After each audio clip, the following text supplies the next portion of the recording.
Welcome everybody back into NerdSesh. As always, I'm Carson Bradburn. Alongside me is Logan Camden. And game 2 of the NBA Finals, Logan, did not deliver us another miraculous ending like game 1. The Pacers were not quite able to replicate that magic as the Thunder came back on their home court and took a decisive victory, as you expect, of the overwhelming favorites coming into this series. How was OKC able to turn things around and have such a superior performance in this game compared to game 1? Well, I think this was powered by the two main things that have powered this amazing OKC season, and that is an elite defensive performance combined with an MVP level performance out of Shai Gilgeous-Alexander. I thought he was clearly the best player on the floor tonight, controlled this game start to finish, and has lived up to every bit of what I expected from him coming into this series. In this game, he gives you 34, 5, and 8 on 11 of 21 from the field with 4 steals. And now in this series, Carson, the 2-game sample size that we have, he's given you 36, 5, and 5.5 on 60% true shooting with 3.5 steals per game. And I thought SGA caught a little too much flack after the game 1 loss, basically just because people remember the last shot. Like, yes, Shai should have hit that, like no doubt in my mind, but it's like he was still the best player in that game. And I think it's really telling about a player when they give you 38 points per game and you're sitting there at the end going, damn, he could have done a little bit more. It's like, damn, this dude's bar is so high. Like Shai just, the standard for him is so much higher than it is almost every other player on the planet, save a Nikola Jokic, So I think that does speak to his greatness. But statistically, Carson, only one player, if SGA was to keep this up and average this throughout this series, which I don't think is outside of the realm of possibility. I don't think the Pacers have a good answer of checking him.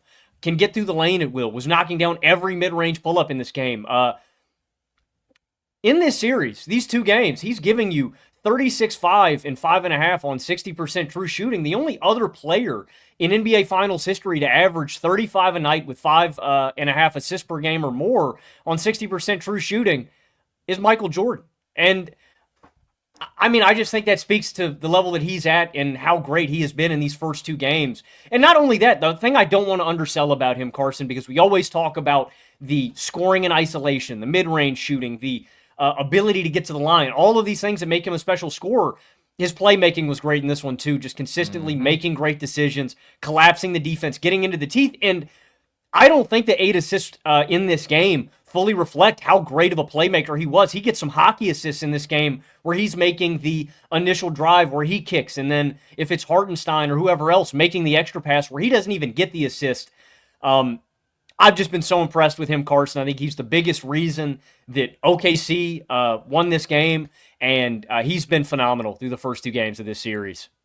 Absolutely. This win starts with him. He was just sensational. And I do want to say, I went back and I rewatched game 1, and I felt like on our immediate post-game show, I was a little bit too high on his game 1 performance. Like at the time, I probably would have given it like an A-. And then on the rewatch, I think that it was closer to like a B- Shai game. And the reason I say that is given the fact that Indiana really wasn't loading up on him, they weren't helping as aggressively, sending multiple bodies at him at the same rate that we're used to. He had to be a bit more efficient as a scorer with that more limited playmaking impact for it to be like an A or an A- kind of Shai game. I still thought that he was absolutely the best player on the floor. I thought that he was the only thing going for OKC for much of that game, as his co-stars were awful. But still, we hold him to an extremely high standard. And even though he absolutely was very effective as a scorer, he probably had to be a little bit more effective even in that one. And then also, he had a really good defensive first half, and then he was pretty bad defensively down the stretch. So overall, yeah, Shai was the best player on the floor. I agree. He definitely got too much flack because we do this results-based thing where it's immediately, okay, who won, who lost, every single factor for the team that won went right. Every single factor for the team that lost went wrong, just because we tend to oversimplify these things. And I thought that a lot of people were unfair to Shai, but I also thought that I was probably a little bit too high on his game 1. I lay that groundwork out just to say this was an absolute Shai masterclass. This was a Shai Gilgeous-Alexander gem where he is just at his absolute best in playing basketball at a level that really only a few guards in the history of this game have reached. It does start to me with the different playmaking impact, because I thought that we saw him get more consistently deep into the paint in this game, where he's able to legitimately collapse the defense and then kick out and create opportunities for his teammates. Whereas in game one, there was a little bit more forcing drives for himself as a scorer, or there was a little bit more settling for some of those elbow jumpers, which are good looks for him, but weren't necessarily hyper efficient in game one. In this one, he's over and over again getting into the teeth of the defense. He's creating great shots for his teammates, and he's just so under control. Like, he's directing traffic repeatedly. They're clearing the side for him. So you have to basically like super aggressively tilt your defense towards him if you are going to double or if you're going to show help, because he's the only dude on that side of the floor. So they were just doing a better job of putting Shai in positions to really compromise the Indiana defense. And then he was doing a great job of dissecting them as a playmaker. And then he was also phenomenal as a scorer in this one. I mean, some ridiculous finishing at the rim. He's just on another planet as a shot maker. It was a masterpiece for him offensively. It truly was. He is at his best when his elite all-time great scoring meets that really high level, selfless playmaking. So he's getting his entire team involved and he's putting everybody in positions to eat and be effective offensively. And when he gets in that mindset, Indiana really has nothing for him. Like, even when we've seen them try to put two on him, he just splits the pick and roll at will. They have nobody who can guard him in single coverage. And if he's going to make the right decisions consistently when they do slant their defense towards him aggressively, then you can just kind of say goodnight, unless guys around him are just totally fumbling and they're just not making open shots. Offensively, sensational masterclass. And then defensively, he was great in this game. I mean, he is attacking the ball whenever it's exposed. Didn't see any of the mental mistakes defensively that we saw from him down the stretch in game one. Just completely locked in on both sides of the ball. And it's interesting because we've actually seen this happen a lot throughout these playoffs, where game one, he comes out and he's in a very score-first mindset. Like, I thought that, again, he played a very solid game one, but it was not nearly the caliber of this one. But if you think about the Denver series, he comes out and takes, I think, 29 shots in game one of that series. Minnesota series, he took like 26 shots. Game one of this series, he takes 30 shots. Feels like at sometimes he's a little forcing it a little bit to try to get himself going as a scorer. Then he comes out in game two and he just plays these all around masterpieces. Game two against Denver, 34, 4 and 8 on 95% true shooting. Game two versus Minnesota, 38, 3 and 8 on 69% true shooting. Game two versus Indiana tonight, 34, 5 and 8 on 65% true shooting.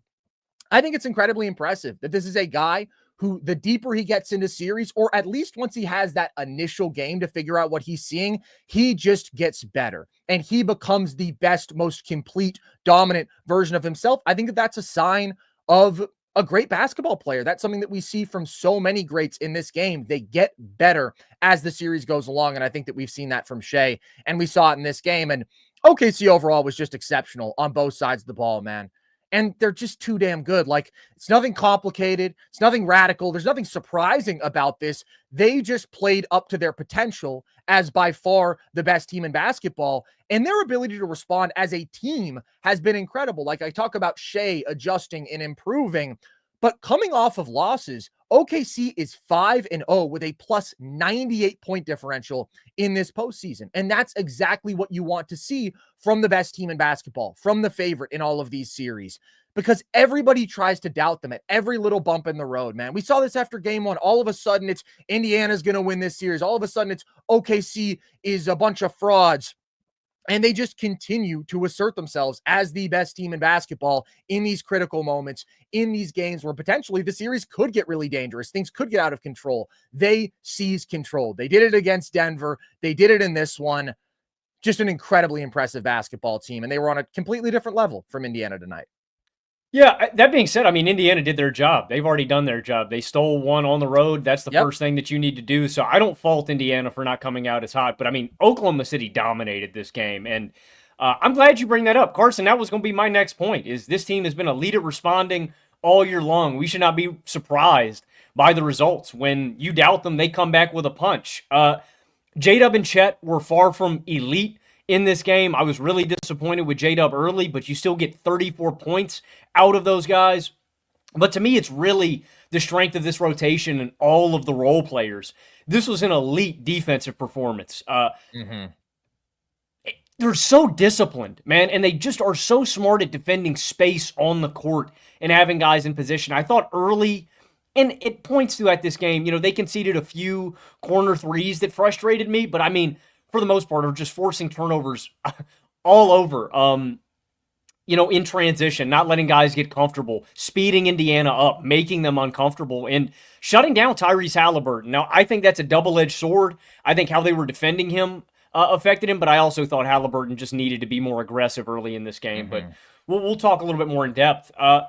The big run in this game, Carson, to me, was in the second quarter when Oklahoma City goes on that 19-2 run over like 5 minutes, and they are just suffocating Indiana. They're forcing turnovers. They're getting out on the break, and everything is just coming easy. I also did think Indiana made a mistake, one, by leaving Haliburton off the court for so long when the team was out of sync. I just think this is a big enough spot where it's like, you're going to have to be tired in the third and fourth. Like, I need you out there because we're so flustered. And I thought a big reason why was the adjustment that Oklahoma City made by going to more looks of that double big lineup. Now, one, I think with how they got out-rebounded, Carson, in game one, plus 17 Indiana was in that game, I think they should go to it more often just so they can win that battle. But also, dude, I thought they crushed those Thomas Bryant minutes where it was Chet and Ihart with just Bryant as the lone big. That's the only time they went to the double big was when you had the Obi and Thomas Bryant front court, which I thought was very smart. I'm abusing that look, dude. I think that is a weapon that Oklahoma City can deploy in the rest of this series where I just think they're going to convincingly win the paint. If it's rebounding, if it's protection on the inside, it's like they shut down that look. And then it was the role player stepping up. Caruso gives you 20 with 4 threes. Wiggins gives you 18 with 5 threes. And Hartenstein only scores 3 points in this game. They're plus 17 in his minutes, and I thought did a really good job of playmaking, of supplementing some of the offense, and just being where he needed to be. And hell, man, Kenny Hustle doesn't score a bucket in this game, but I thought he gave them some juice off the bench. Like, you're right, man. Everything balanced back out, but this is a real team win, dude, especially Caruso and Wiggins, who I'm giving more minutes the rest of this. Dude, I just think Wiggins needs to play more. That guy's got a legitimate, he's just so well-rounded. There's no holes in his game, man. He can defend, he can attack closeouts, he can get to the rim, he can shoot from behind the arc, he can handle. Like, he's just a guy I want out there on the floor, and I thought their contributions were huge in this game too, man. So shout out the defense, shout out the double big look. I thought those were much improved, and just this collective defense, man, it's what you've come to expect with Oklahoma City. It's just their identity at this point. Every time that Aaron Wiggins sets foot on the basketball court, he saves the sport, and he did that yet again tonight. I think that he and Caruso were both absolutely sensational, but I do want to start by just talking about OKC's defense, because their speed is like nothing that we've ever seen, and it was so unbelievably disruptive in this game. Hallie absolutely needs to be more assertive and aggressive offensively, and we'll talk about that, but he had 0 comfortable scoring opportunities in this game until the fourth quarter when he finally got going, but the game was essentially over at that point. And you just see, man, the impact of their ball pressure. It's like nobody else in basketball. They force him into a backcourt violation. This is the guy who averages the fewest turnovers per game we've ever seen of a player with his playmaking volume. And Alex Caruso is forcing him to put his back foot on the half-court line.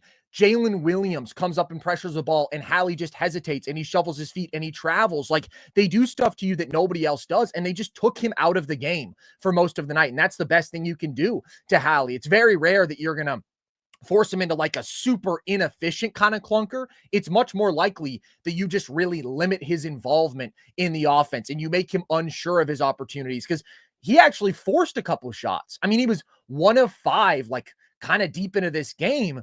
But a couple of the attempts that he had taken, I really didn't like. They're him trying to put up a tough 3 off the dribble when he really just doesn't have the window to get a good look. So they were incredible on him. As always, they're just so great at forcing the opposing offense into turnovers. That was obviously the story of the first half of game 1, but they had 10 steals in this game. So it's not a crazy high turnover number for Indiana, but it's still more turnovers than they're used to from them. It's 5 turnovers from Hallie. That's an insanely high number from him. And it's so many live ball turnovers, which are exceedingly valuable.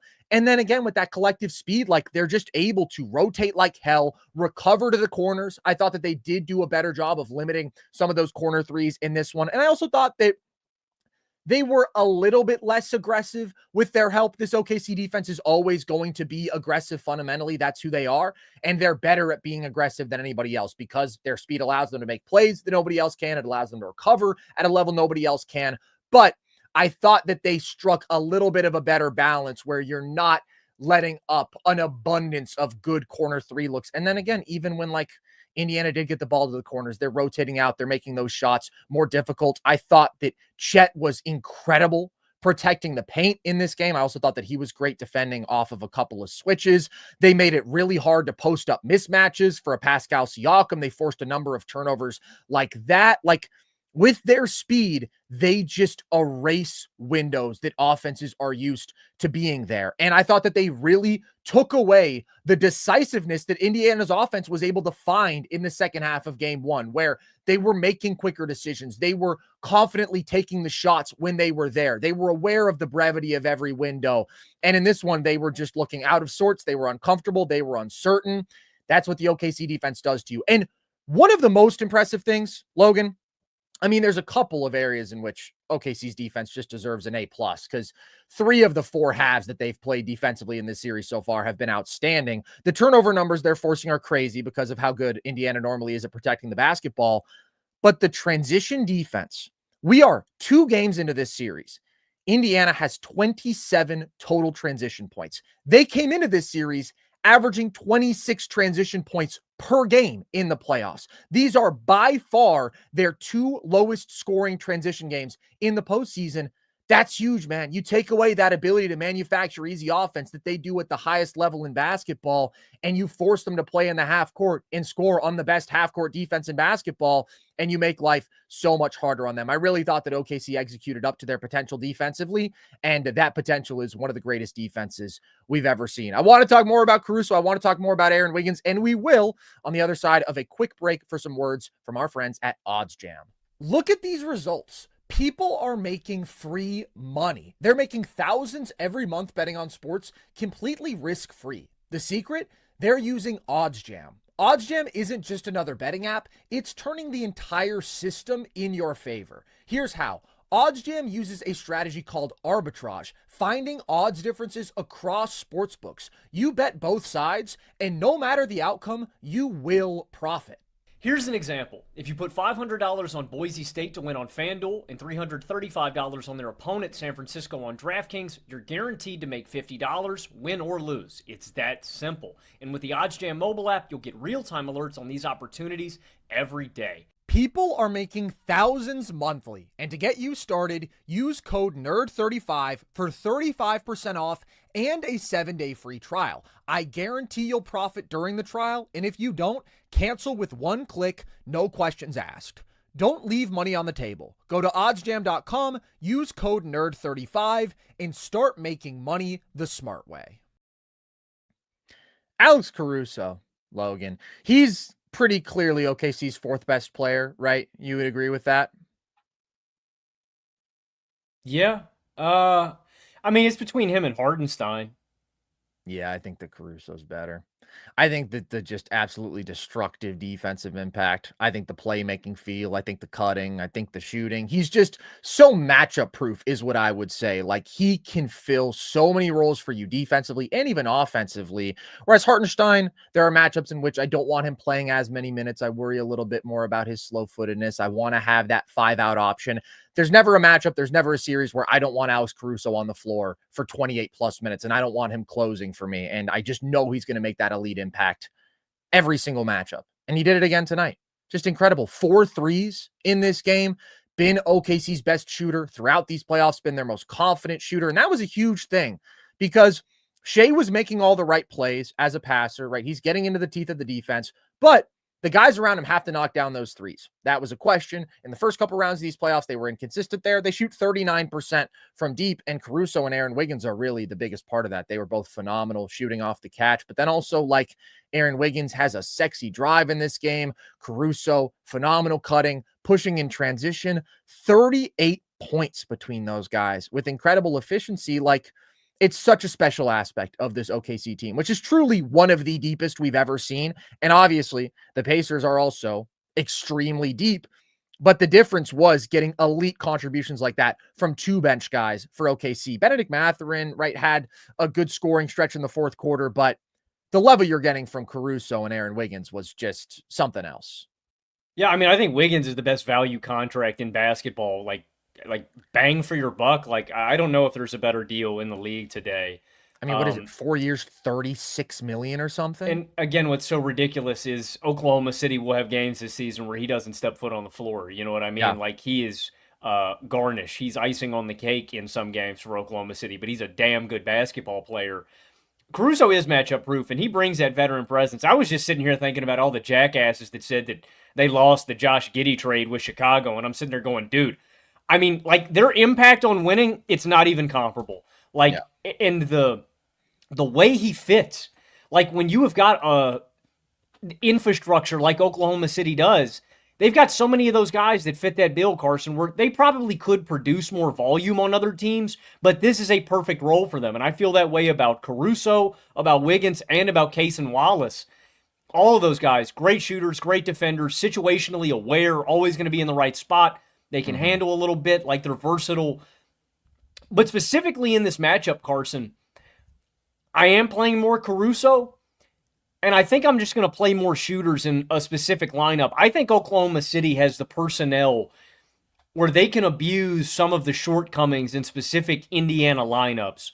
When Siakam and Turner are out there, I want Holmgren at the 5, and I think I'm going to sacrifice some of the size for floor spacing, and we're going to attack the perimeter. We're not going to change up our strategy overall if I'm Oklahoma City. Shai is still going to be attacking. We're still going to run a lot of the similar stuff we use. But specifically, I think I would attack Siakam and Turner when they're on the perimeter, because I think that's where they're at their most vulnerable and where you can expose them.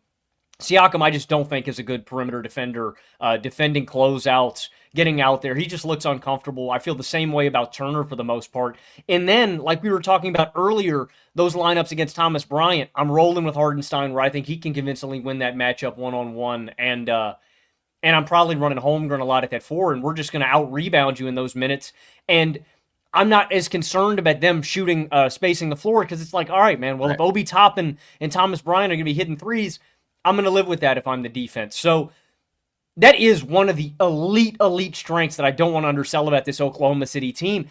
It's not only, Carson, that they have so many dependable players, but it is the versatility of their skill sets throughout the lineup that makes them such a problem to deal with. And it's little things like that, the chess matches, as we always talk about in these series, where you can make this adjustment and just win these minutes.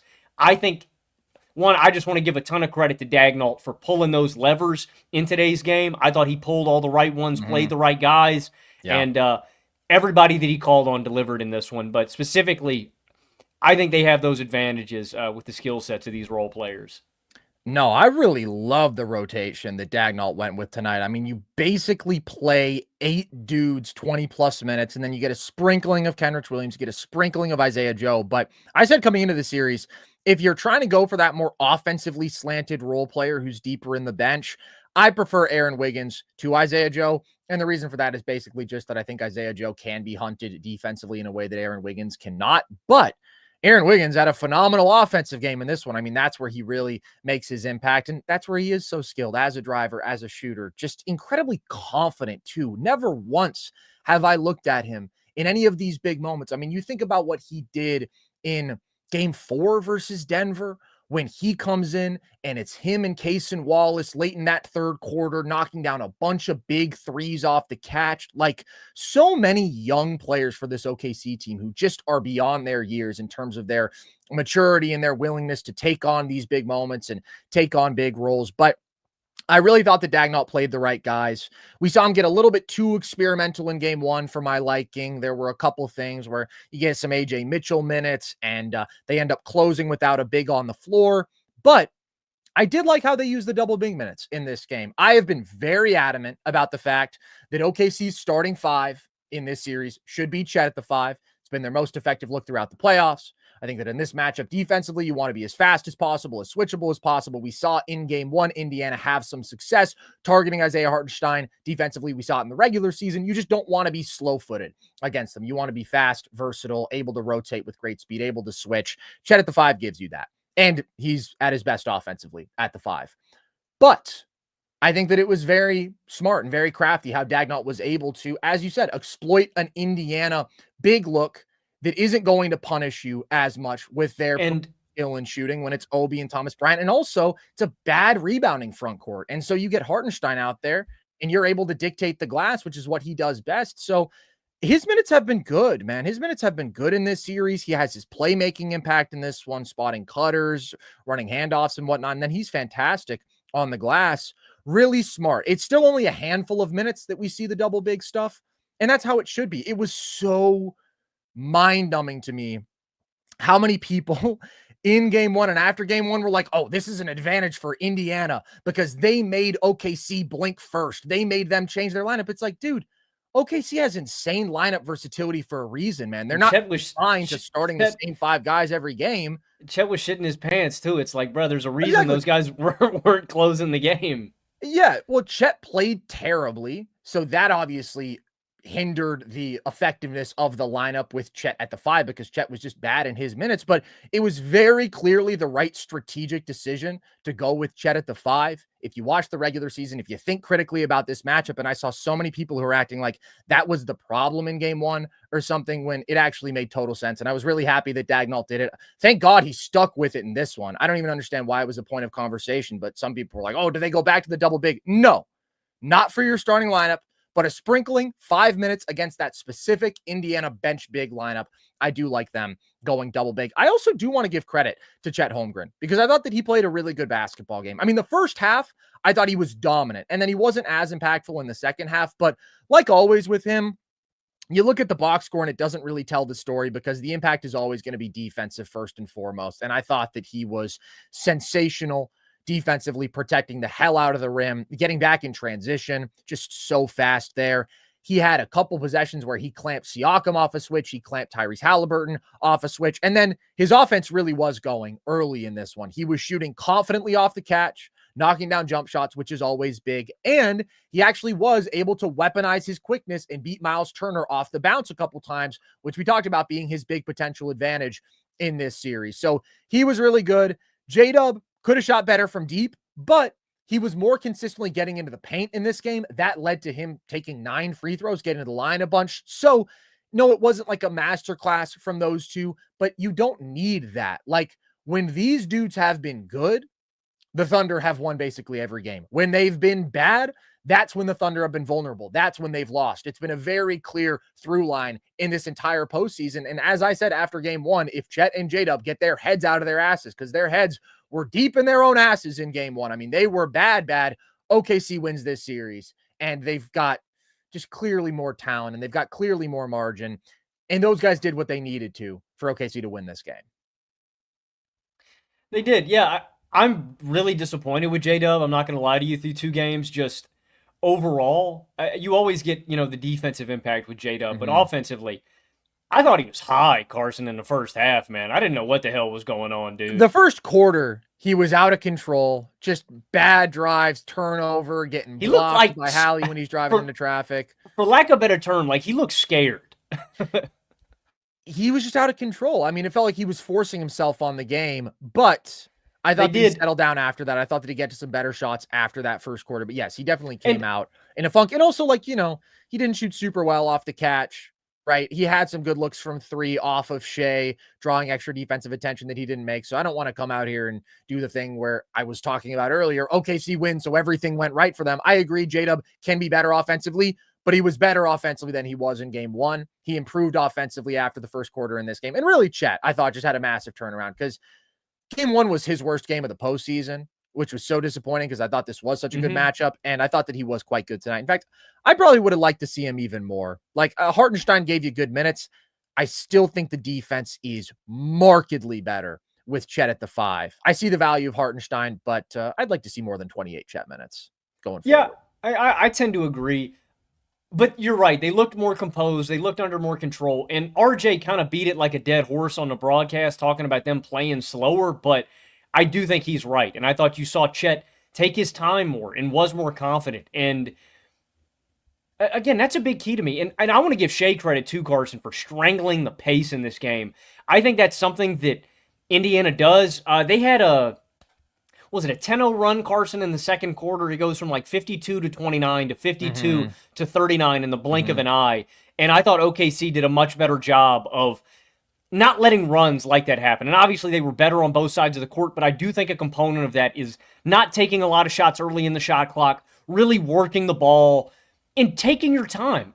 They talked about this, ad nauseum in the Knicks series, but it's like when you were playing that up-tempo, and both of these teams like to play up-tempo, obviously. They're two elite transition teams, but I always tend to think when you're playing the Indiana Pacers, the up-tempo theme and style of a game is going to favor them, and I thought OKC did a better job with that too, basically across the board, being deliberate with their offense, taking their time, working the ball around the horn, and just not rushing as much. Again, you're taking shots early in the shot clock. That leads to long rebounds. That leads to leakouts. That leads to easy transition opportunities for the other team. And you mentioned it. There are, 13 transition points per game? You will take that. That's halved from what they've been doing in these playoffs. Like, that is a major, major advantage, OKC. And I thought, again, you want those guys to shoot better. I thought everybody did a better job of being patient and working the rock and finding the best shot every time down. Absolutely. And it's not like OKC, as you said, dominated the transition margin. I think that they actually had their fewest points in transition in a game that they've had this entire postseason. But I do think it's more important for Indiana to avoid facing a set OKC defense, to be able to get some of that easy early offense than it is for OKC. Both these teams are definitely at their best easily when they are getting those easy opportunities. But if there's one team that benefits most from that really fast pace, I do think that it is probably the Pacers. Also, this isn't a game where OKC dominates the turnover margin. It's not a game where they dominate the points off turnover margin. They haven't done that in either game in this series. But I did think that their best players protected the ball. And it's such a valuable thing that Shai does. He only has 2 turnovers in this game. That's another thing about the game 2 masterpieces that I mentioned from him. He's got 5 total turnovers across those 3 games. But when your 3 best players combine for 68 points and 6 turnovers, you have to feel really good about that. And really, Shai deserves a vast majority of the credit. I imagine that there's going to be some Hallie slander going around after this game, and we're half an hour deep. So let's talk about his game at this point. Only 5 points going into the fourth quarter. Very limited offensive volume up to that point. What did you make of his performance in this game? Like I said earlier when we begun this, I think that definitely you have to tip your cap to how Oklahoma City defended him, but it is frustrating, Carson, where, the shot that he's getting to in the third and fourth quarter, I felt like he could have got to more looks like that in the first half, where he's getting to that pull-up midi and he's getting to that floater. And I fully understand Haliburton's process. These are not super efficient shots. I don't want to take a lot of mid-range looks. I want to manufacture high-quality three-point opportunities. I think he's got to be okay with taking more of those looks because he has elite touch. But, dude, he's driving into these paints sometimes, and he's not even looking at the basket. And it's like, I can't have that in the NBA Finals, Tyrese, and I'll give him a little bit of grace. I don't want to go too hard on him. One, I do have a soft spot for Hallie and how he plays the game. He is fundamentally unselfish, but you've got to look for your shots, and you've got to be more aggressive because I thought if there's one look that OKC was conceding in this game, it was that mid-range look. Chet for early in this game is in a deeper drop. Now, that's mostly against Andrew Nembhard, but if they're going to give you that look, you've got to take those shots, and you've got to be aggressive. I think that for him and Siakam both, man, just disappointing game 2s from both of those guys, where those are your 2 best players. You got to get more out of them. And I do want to be critical of Indiana's coach, Rick Carlisle. I think you've got to play Hallie and just have better feel in that game in the second quarter, where I felt watching the game, this team is in disarray. They need a beacon of light. They need their leader. They need their stabilizing force, and they don't put him in. He's off the court in the first 5 minutes, and at that point, it had started snowing. When they put Haliburton in, it was an avalanche. It just all fell apart, and I did think Carlisle did a poor job of feeling the moment and getting him out there on the court. I know you trust all the secondary creators on this team. I'm not trying to be disrespectful to McConnell or Nembhard. Those guys are a big reason why you can trust them to take the playmaking load and the ball handling load when Haliburton's not on the court. But that, to me, Carson, was a moment where I felt you got to get him out there. It's the finals. There's no time to waste. Screw the rotation. Screw doing the norm. I got to get him out there now. But he was bad. Haliburton, and you mentioned it earlier, the travel, the backcourt, the dude Siakam had one in the first half as well. It wasn't just Haliburton. SGA pulled the chair on Siakam and he traveled and threw the ball out of bounds. Like, that's a special ability of this OKC team, and we talked about it all playoffs long, to make the other team's stars uncomfortable, and they were tonight. But I'm not going to let Haliburton off the hook, man. Eyes at the rim, be aggressive, be attacking, because Carson, we talk about this all the time. When you are aggressive as a scorer, that's when you can be your most effective as a playmaker, because that's when those windows and opportunities are going to open up. And if Haliburton is the lead creator and lead guy of this team, if he's not going to be aggressive, OKC is not going to send that extra help that is creating the advantages that make this Indiana offense elite. So I do think, for the most part, it starts with Haliburton. It starts with him being more aggressive, and just, you got to be okay with missing, man. You know, you got to take those shots. You got to get to them, and it's got to happen earlier. What is he averaging? Do 2 games in these playoffs? I mean, he gave you, what, 14 in game 1? Yeah. That's and not it's going to also cut only it. 6 assists in both of these games. Not going to cut it, man. I mean, again, a ton of credit to this OKC defense, but I definitely think Haliburton can be better. I think that we saw the path to success for him going forward in the fourth quarter, even though, like, the game was basically out of reach at that point. Although I guess if you're playing the Pacers, you're never treating the game like it's out of reach. But it's very weird to me that we hadn't seen more of Indiana using Hallie starting off the ball and then getting a running start into handoffs. Like, that is when you can actually spring him free, because when you're just starting with a stagnant pick and roll, I mean, OKC screen navigation is so insane. Like, Hallie's not really creating separation, right? He's not really getting space to get to these looks, and he needs maybe a split second more than some other elite offensive players to get those shots off because of his release. But if you get him to the mid-range pull-up, if you get him to the floater, he's comfortable with those shots. And the way to actually get him that separation from his defender is get him a running start, get him downhill momentum, so he's coming around that screen already at top speed. We didn't see that until the early fourth quarter. So I definitely want to see more of that, because he's not going to beat this OKC defense starting from a stagnant position. And it's no coincidence that, like, all of a sudden he caught fire doing that. And, like, none of his baskets came in conventional pick and roll in this game, I don't think, because a couple other ones were like catch and shoot corner 3, catch and shoot closeout attack off of a Nembhard drive. So more Hallie off ball. He can still be aggressive from that position, but, like, find opportunities to get him free, because it's exceedingly difficult for him against this OKC defense. They can switch 1 through 4, that has so many insanely good perimeter defenders that can pressure the shit out of the ball. Like, he's not getting past these dudes. And I thought Chet was awesome on switches in this game too, man, especially against Hallie. Like, you saw him looking, one where he just clamped him and he just passed out. Yeah, exactly. And then didn't they have I think they had a turnover right after that. I think that led to, I think somebody pressured Shepherd. Yeah, Chet walled up Hallie on the drive. They kicked it to Shepherd. Shepherd was so uncomfortable, not ready for the kick out, that they just turned the ball over. Like, there's not a weak point, man. No, it's insane. And honestly, if anything, like, if there's one adjustment I would make for OKC, not that I think there's much that they need to do. I think they got to feel pretty good about how this game went and about how they expect this series to go going forward. It might be switching everything with Chet. I've been talking about this since before the series started, but I do think that, like, Indiana has been able to get some good offense versus just straight up drop coverage. They generated like 1.3 points per pick and roll in game 1. They were pretty great there. Hallie was more aggressive getting to some of those shots. Nembhard was really good out of pick and roll.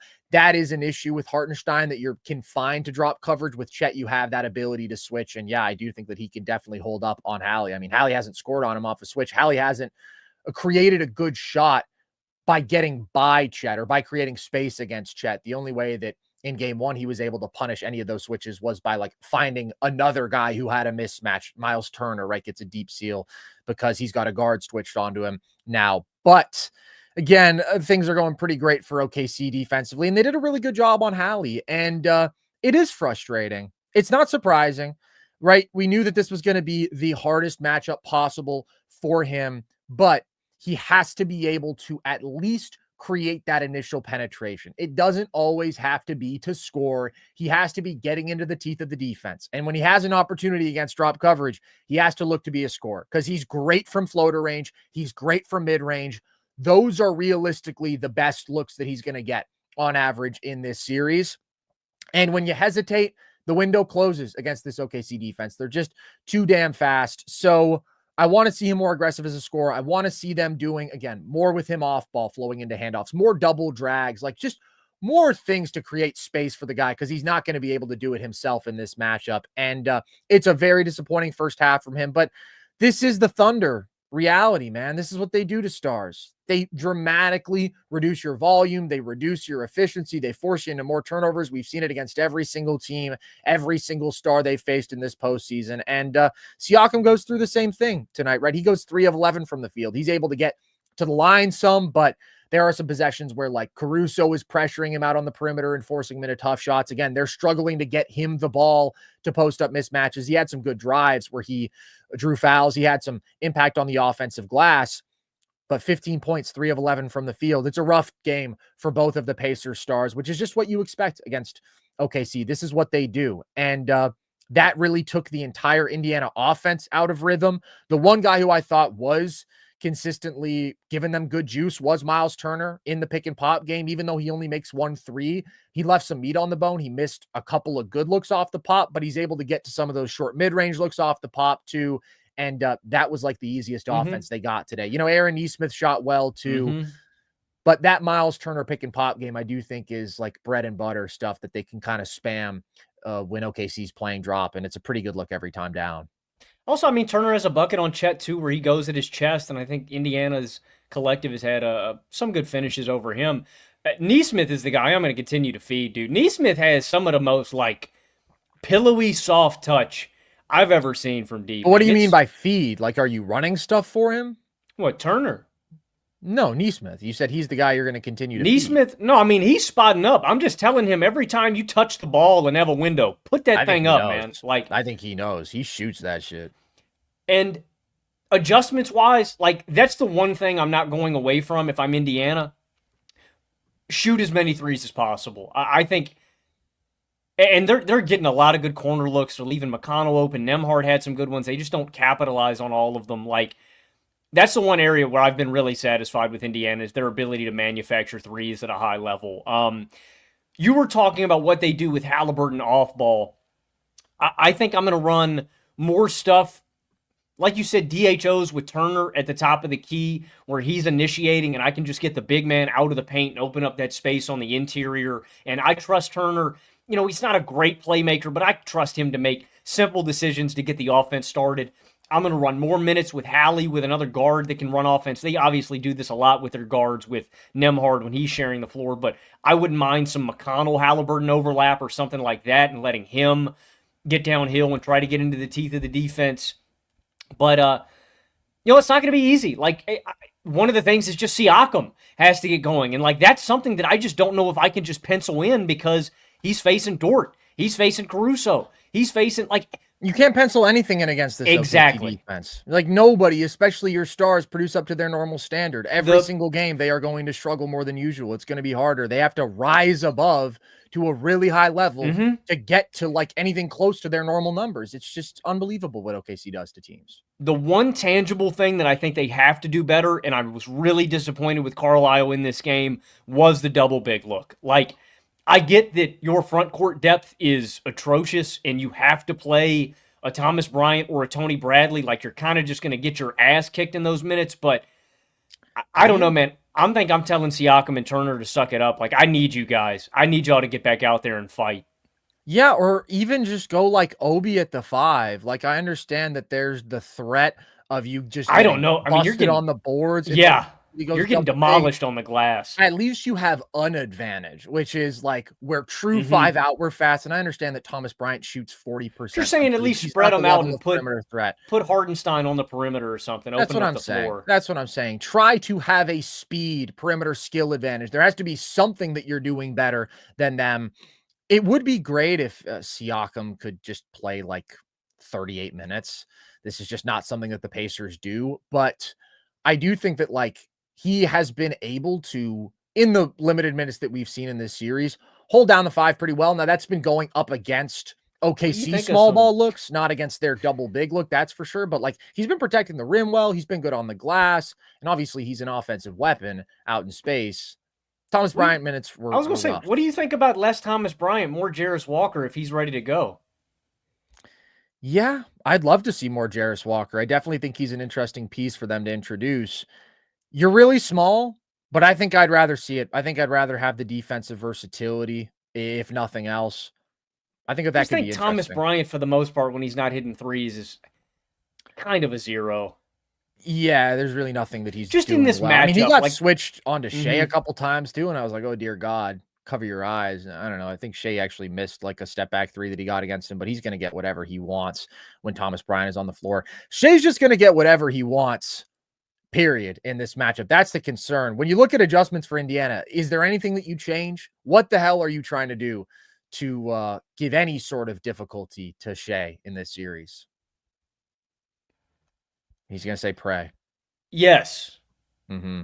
Find a local religious establishment and go talk to whatever God you subscribe to, man. I don't know. I think Shai could average 35 the rest of this series and plus 5 assists per game. Like, I think that is a very real possibility. I don't know, man. More than 5 assists with how he played tonight, dude. Like when he's in this groove, scoring and playmaking, they just don't have the personnel. They don't have the personnel to do anything with him. Getting to the rim at ease. He shot the hell out of the 3-ball in game 1. Like,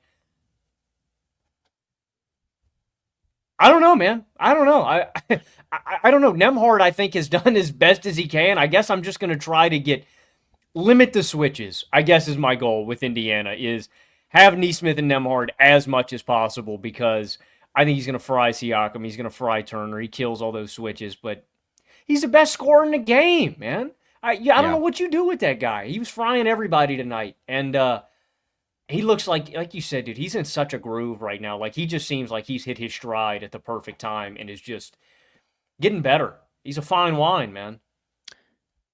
It's incredibly difficult to think of anything you can do when Shai plays like he did tonight, and when the spacing concepts around him are good and he's hitting all the defensive pressure points, and when the shot is there, he's taking it and he's making it, and when the read to make a pass is there, he's making the right read, and guys around him are making the extra pass and they're making the shot. Then it's just like, sorry, man, too good. They feel unstoppable. Sometimes you just got to throw your hands up and say, unstoppable. Too good. Yeah. That's the mode that Shai was in tonight. And I don't think it's unreasonable to expect that in this series. Like, maybe, again, I was too high on his game 1 performance. Part of that was like, in my mind, I was almost projecting like Shai missed a couple shots that normally I think he makes going forward. And like, you knew that he was going to be super comfortable as a scorer. For him to have this sort of playmaking impact too is extremely encouraging. I truly don't know what to say. I mean, coming into this series, my thought was Indiana should be more aggressive than usual. Normally, sort of their defensive philosophy is, we will let your number 1 option try to beat us one-on-one as a scorer over and over again. And maybe they do, but we're not going to blitz. We're not going to double a ton. We're not going to let them manufacture a bunch of easy shots for their teammates. We saw this with Donovan Mitchell. We saw this with Jalen Brunson. We saw it in game 1 with the Thunder, where I saw some cool stats. They had their fewest passes that any team has attempted in a game this entire season. They only had 13 assists in that game, so the ball really wasn't moving. They made Shai purely beat them as a scorer, and Shai probably needed to be a little bit more efficient as a scorer. But then when Shai is this efficient as a scorer, and he's beating you as a passer anyways, it's just like, what do? Do you start out right blitzing? Really, but then blitz. When you hedge, even when you blitz, he fucking gets around you. He splits the double. Like, you throw your hands up. I don't know. I don't think there's an answer for Indiana with Shai. I don't know. I still don't even I put very little of game 1 on SGA. I mean, I'm saying he didn't play up to his potential. This game is his potential. And that is just like masterpiece efficiency and passing, getting everybody involved while he's giving you 34 and getting whatever he wants.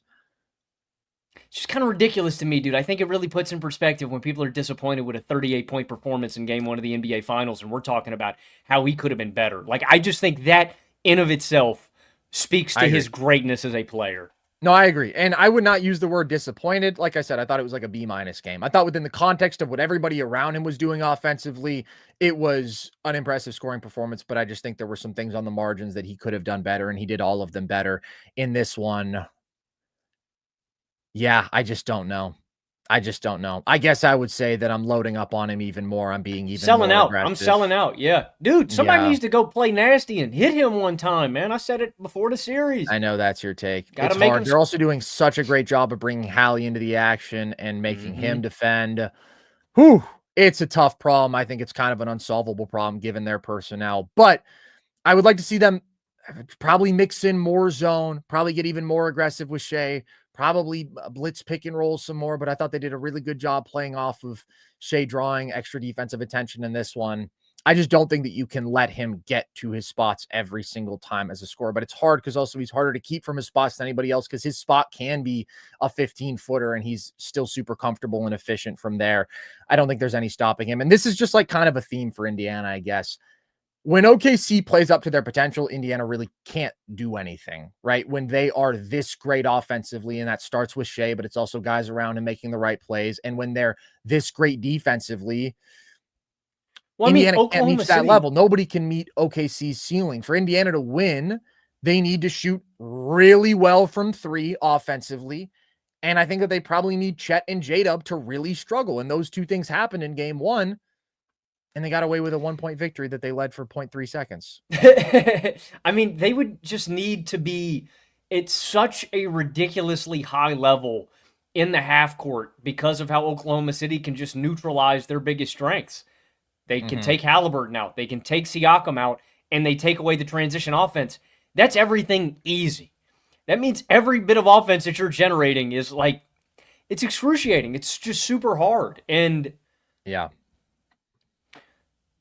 OKC special. I mean, I just think the transition offense element is such a big deal for Indiana's offense to really dominate. And Oklahoma City is the best team in the NBA at taking away that advantage, no matter who it is. And yeah, that's to me still the biggest problem for them, man. Like they don't get any of the easy stuff that they've been getting in these playoffs. Absolutely. It's so hard. Like there's so many things that you just want to say, like Indiana do this better, but then it's like OKC makes it impossible. Like I'd love for them to get out and transition more. There's a reason that all of a sudden their transition volume is cut in half. Siakam, I would love to see him get more easy scoring opportunities. This is the hardest team to try to attack mismatches against in basketball. Hallie, I'd like to see him get more scoring volume. Again, we talked about some of the adjustments with him to free him up off ball and him just being more aggressive. But like bottom line, nothing that happened in this game was surprising. This is basically what I expected this series to look like. Now, it's not to say that Indiana can't improve, can't play better, because they can. There are little things that they can do. And we saw them in game one. I mean, I really thought that that was an excellent second half from them across the board, but especially offensively. But overall, I just think the Thunder are too good. I saw a tweet from Worldwide Wob who said something along the lines of like, are we getting shades of the 2001 finals here? Which is, of course, AI game one, 48 points. They pull off that incredible overtime victory. And it's, oh my God, Lakers hadn't lost a game in the postseason up to that point. And then it's a gentleman's sweep from that point forward. What do you think? Do you think that it kind of has that feel? I have too much respect for Indiana as a team. And so we're talking about what is the recipe to another Indiana victory in this series. Number one, I think, as you mentioned, is Dub and Chet being off. I think both of those guys have to have down games. The bigger thing to me, Hallie gets going early offensively, but I just don't want to forget how well Indiana can shoot the basketball. This has been the number one three-point shooting team in these playoffs, start to finish. They are still shooting damn near 50% from the corners, which they continue to generate great look after great look. It's like I can still see Indiana having a game where they spray 15 plus threes, 20 plus, something ridiculous, because that is what this team, one of this team's superpowers is. I can see Siakam having a better game where they are getting switches on a Case and Wallace, or they're getting a smaller defender, and he's doing better at attacking mismatches. Again, so it takes a lot of boxes getting checked. It takes a lot of things flipping on their head, but Indiana is a great offense. I still don't want that to get lost. This is an elite shooting team, and I could see Oklahoma City coming out flat, having a down game from those other stars, and them getting another game. So, look, I won't rule it out. OKC is so great. Yeah, I could definitely see that game script playing out, but I think the more realistic thing is that they probably split Indiana again. They go 1-1 in there. Indiana gets one game at home, and then I would say Oklahoma City probably wins 2 more. So I think some of these things will balance out. I don't think Indiana gets I don't think it's going to be that bad. But Oklahoma City's great, man. I also couldn't rule it out. But I would still go Thunder in 6. Yeah, and I mean, even in this one, like the Pacers hang around, right? Getting beat by 16 by the Thunder. It's not unusual. There are a lot of teams who have gone out there and gotten beaten by 30 by the Thunder. So I do think that they have a consistency offensively with the number of talented weapons that they have. And I think that they will be in basically every game in this series.